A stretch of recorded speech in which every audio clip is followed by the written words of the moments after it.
zar maya dam ten kalo sei liana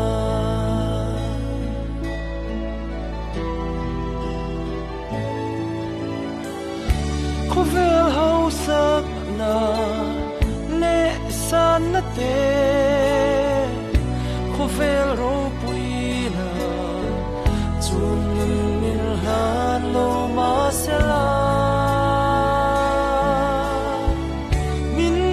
trong trai sak trin min dil sak fo trin a hrei du le pe mal som na tin reng min lan trin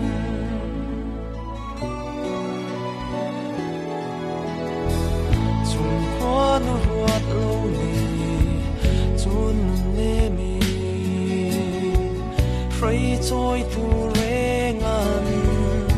ma mai na fual hui ang se an a hrei leng to na chun nu ma ngai na a chuai ve ngai ne mo a dai ve thei ngai ne mo khovel hau sak na le san na te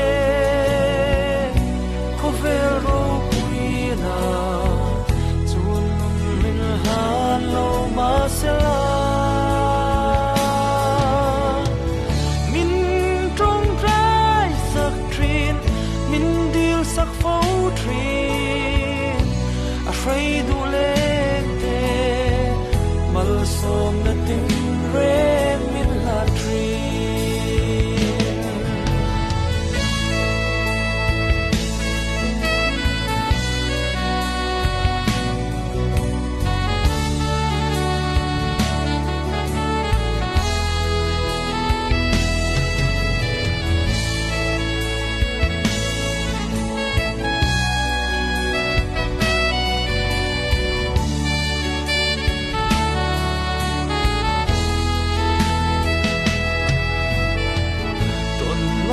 silo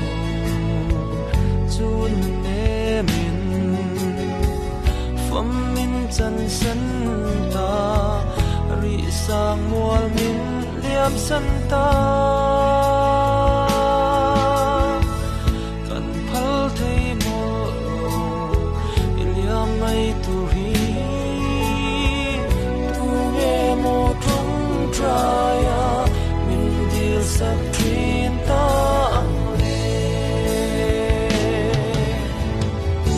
khovel hau sak na le san na te khovel ro puina chun min han lo ma sela min trong trai sak trin min dil sak fo